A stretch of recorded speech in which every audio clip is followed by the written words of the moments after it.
Have you ever noticed that the more you research a topic, the more you might start to see the patterns in yourself? It's a bit like medical student syndrome, a well-known phenomenon where medical students begin to think that they have the disease that they're studying. This can be especially true when you're researching something as nuanced as narcissism, where the traits of narcissists and their victims often appear very similar. If you find yourself feeling confused, misunderstood, or cringing about past situations trying to make sense out of what happened, you might be wondering if you are a narcissist. I've spent the last 20 years researching the deep connection between self-worth and narcissistic relationships. As a coach, author, and someone who's lived these challenges, I know how confusing these topics can be. In this video, I'll outline 3 subtle differences that demonstrate that you're not a narcissist, personal stories from my own experience to help you recognize these patterns, and actionable strategies to empower you in any situation, making sure that you always know where you stand. Have you learned that narcissists lack empathy and then worried about your own behavior, wondering if you seem just as cold and callous? This brings us to the first sign that you're not a narcissist, your capacity for empathy. Let's look at the nuance behind this topic because it isn't always what it seems. Narcissists display a fundamental lack of empathy, which means they fail to care, recognize, or respond to the needs or feelings of others. This often results in behaviors that are cold, indifferent, or dismissive. Contrast this with a paradox that might surprise you. Sometimes those of us with high levels of empathy can appear just as cold or detached. This isn't due to a lack of empathy, but rather from an overwhelming abundance of it. When you're an empathetic person like you and me, we often find ourselves overwhelmed by the feelings and needs of others. When you feel like it's your responsibility to always care, always serve, always pay attention to others, you inevitably hit a wall where you're just out of resources to give. This exhaustion might come off cold or detached, but it's not due to a lack of empathy. It's due to shutting down for protection because there's a lack of healthy boundaries. This is even more likely when you're caught in a dysfunctional or narcissistic relationship. The more you're exploited or harmed, the more your empathy can lead you to act guarded or calculated as a way to cope. In my past, I remember several relationships where I seemed ruthless, calculating, or cold. What's interesting is that these behaviors surfaced in my most toxic relationships, where I lacked essential skills like setting boundaries or asking for what I needed or having any sense of self-worth. Instead, I overgave, overextended, and people pleased until I simply could not continue. When pushed to my limits, rather than having a difficult conversation, I'd avoid conflict by ghosting, blocking, or ending relationships altogether. And this wasn't due to a lack of empathy. It was because at that time, I didn't have the skills to handle manipulation or to set healthy limits with toxic and demanding people. If you're wondering if you're lacking empathy, here's a straightforward way to evaluate your actions using the Empathy Self-Check tool. This method is especially useful if you often feel guilty for not pleasing others. First, identify the situation. Think of a specific instance where you felt your behavior might be perceived as cold or callous. Next, analyze your feelings at that moment. What emotions were you experiencing during that interaction? Were you feeling overwhelmed, tired, maybe frustrated? Now, reflect on your intentions. This step is crucial because it helps you distinguish between protective self-care and genuine harmful intent. Understanding this difference can alleviate feelings of guilt and can help you make more conscious choices in future interactions. Ask yourself, what was my goal in that situation? Was I trying to protect myself from emotional drain, or was I actually intending to be hurtful? If your desire was to hurt the other person, ask yourself why. Sometimes our reactions to manipulation can be immature, not knowing the best way to set limits or to protect ourselves. This is an important aspect to consider as it helps you understand your actions and motivations better. Then consider your empathetic responses in general. Have you shown empathy in other situations? Recognizing your capacity for empathy is important, even if it might not be apparent in every interaction. Next time you find yourself feeling overwhelmed, use this simple script to help you set your boundaries. I need some space to process this. This statement allows you to take the time you need without resorting to behavior that might seem cold or cruel. It's a clear, respectful way to communicate your needs and protect your emotional well-being. Have you ever found yourself altering your behavior or adjusting your words to make someone else feel better and then wondered if that's manipulation?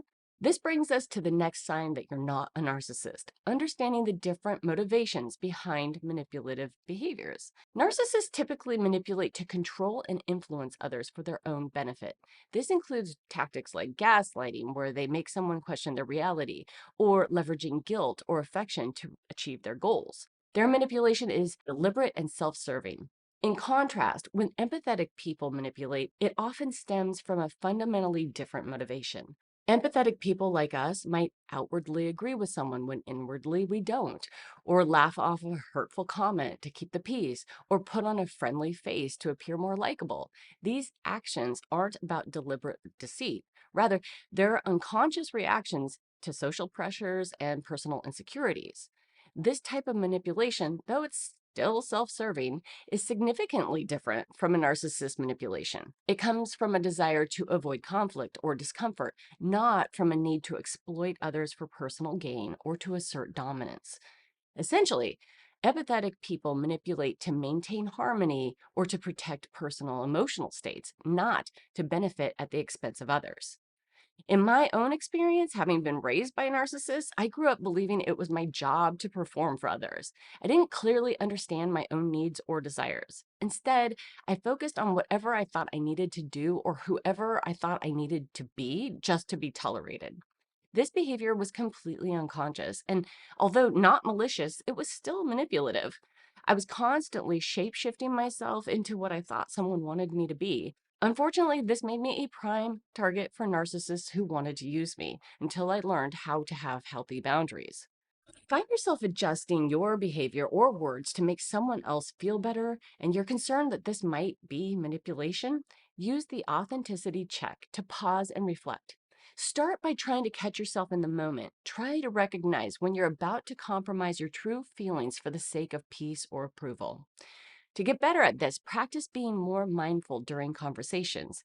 Pay attention to physical cues like tightness in your chest or sudden nervousness, which can signal that you're straying from your true feelings. Also, listen to the language you're using. Are you adding qualifiers to soften your opinion, like saying, maybe, I guess, when you really have a clear point of view? Or are you using phrases like, you're right, but when you actually don't agree? By becoming more aware of these signals, you can learn to pause before you automatically respond. In that pause, try to check in with what you think about this situation. And then do your best to communicate authentically, aligning your words with your true feelings from your perspective. Once you've clarified your thoughts, use this simple script. Here's the way I see it, followed by your honest perspective. If you'd like a copy of the tools I share, sign up below and you'll get a new 3-minute empowerment plan every week. Have you ever found yourself seeking approval or validation from others and then wondered if this was a sign of narcissism? This brings us to the next sign that you're not a narcissist, understanding the difference in how the need for admiration and validation manifests between narcissists and empathetic people, largely due to the underlying motivations and self awareness. While narcissists and overly empathetic people are often attracted to one another, they aren't exactly polar opposites. They can both lack a healthy sense of self, which drives their need for external validation. However, the way they seek this validation and the reasons behind it vary significantly. Narcissists aggressively seek admiration to reinforce superiority and control over others. Their relentless pursuit of validation is deeply rooted in a fragile self esteem that's highly dependent on other people's admiration to remain stable. In contrast, empathetic people often seek validation as a way to feel connected and supported rather than to dominate and control.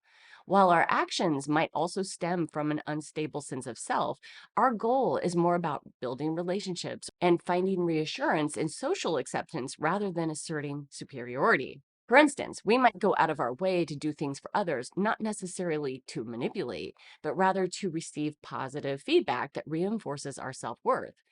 We might also share personal achievements or milestones in conversations, not to boast, but to feel recognized and valued by our peers. I have so many memories from my past where I was intensely needy for approval or recognition.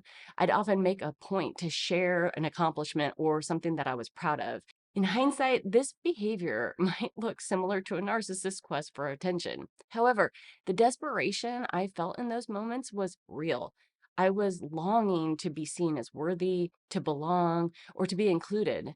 It felt like I had to hustle or to sell myself to make a case for why I was worth caring for. This wasn't about feeding an ego or dominating others. It was about my struggle to find a sense of self worth in the eyes of those around me. If you find yourself seeking approval and you're worried that this might be misinterpreted as narcissistic, quickly redirect yourself using the real time validation check. First, pause for a moment to reflect on the dynamics at play and why you're feeling the need to seek validation from this particular person or situation. Ask yourself, why do I need to seek this approval right now? Am I feeling insecure, manipulated, bullied, or belittled in this situation? This step is crucial for identifying any negative patterns or behaviors from others that might be influencing your feelings of insecurity. Instead of trying to sell yourself to win favor, use this moment to check in with why you feel uneasy. Think about whether this relationship is healthy or disrespectful to you. If you realize that your urge for approval is linked to feeling undervalued or attacked, this is a red flag. Take a step back and proceed with caution rather than seeking their validation. Mastering the validation check is an important tool for anyone, especially those of us who struggle with self worth. But here's the deal: narcissists are on the lookout for empathetic people just like us. To truly protect yourself, you need to become a narcissist kryptonite. So click this video next to learn the 3 people that narcissists cannot tolerate, to make sure that you not only avoid narcissists, but actually repel them right from the start.